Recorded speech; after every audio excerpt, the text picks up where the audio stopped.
এক নজরে দৈনিক পত্রিকার শিরোনামগুলো জানাবো। আমার হাতে রয়েছে দৈনিক ইত্তেফাক। দৈনিক ইত্তেফাকের শিরোনাম করা হয়েছে 14 দলের যে বৈঠক সেই বিষয়টিকে নিয়ে জামায়াত শিবির নিষিদ্ধ করার সিদ্ধান্ত কার্যকর করতে আইন ও স্বরাষ্ট্রমন্ত্রীকে প্রধানমন্ত্রীর নির্দেশ। এছাড়াও সহিংসতা দমনে আরও কঠোর হতে হবে প্রধানমন্ত্রীর এই বক্তব্য। নিহতদের স্মরণে আজ সারা দেশে শোক পালন করা হচ্ছে।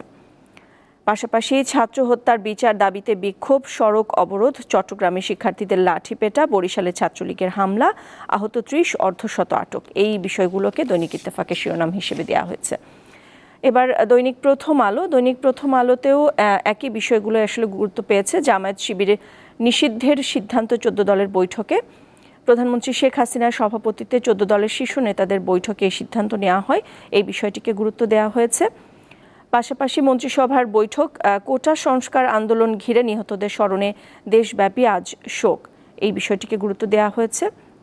গণহত্যার বিচার চাই, গায়েবী মামলা, গ্রেপ্তার ও নির্যাতন বন্ধ করো শিরোনামে মানববন্ধন করেন আইনজীবীরা, এই খবরটিকেও গুরুত্ব দেওয়া হয়েছে দৈনিক প্রথম আলোতে। এছাড়াও গতকাল যে বিভিন্ন স্থানে বিক্ষোভ, লাঠিপেটা হয়েছে সেই খবরটিও রয়েছে। এবার আমার হাতে রয়েছে দৈনিক সমকাল। গুলিতে শিক্ষার্থী নিহতের তথ্য নেই কোনো মামলায়, এই শিরোনামে সমকাল প্রতিবেদন করেছে। টার্গেট বিএনপি জামায়াতের নেতাকর্মী, 70 মামলার এজাহার বিশ্লেষণ, এইভাবে তারা আসলে বিশ্লেষণধর্মী একটি প্রতিবেদন করেছে। এছাড়াও নিষিদ্ধ হচ্ছে জামায়াত শিবিরের রাজনীতি, বৈষম্য বিরোধী ছাত্র আন্দোলন, বিভিন্ন স্থানে বিক্ষোভ, সংঘর্ষ, আটক 1.5 শতাধিক।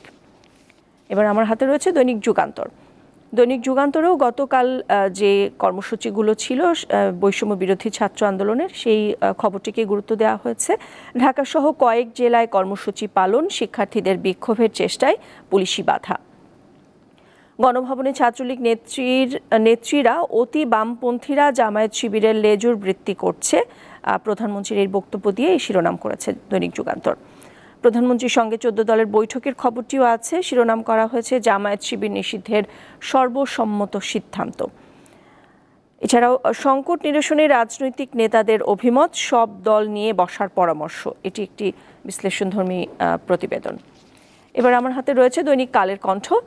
জামায়াত শিবির নিষিদ্ধ করার সিদ্ধান্ত, এই শিরোনামে এই খবরটিকে প্রাধান্য দেওয়া হয়েছে, গণভবনে 14 দলের বৈঠকের খবরটি। এছাড়াও নিহতদের স্মরণে আজ রাষ্ট্রীয় শোক, মন্ত্রীদের কথাবার্তায় লাগাম টানার নির্দেশ প্রধানমন্ত্রীর। পুলিশের কঠোর অবস্থানে সড়কে আবারও জামায়াতের চেষ্টা ব্যর্থ, কোটা সংস্কার আন্দোলনের খবরটিকে আসলে এভাবেই শিরোনাম করা হয়েছে। দর্শক, এই ছিল আমার কাছে আজকের দৈনিক পত্রিকার শিরোনামগুলো।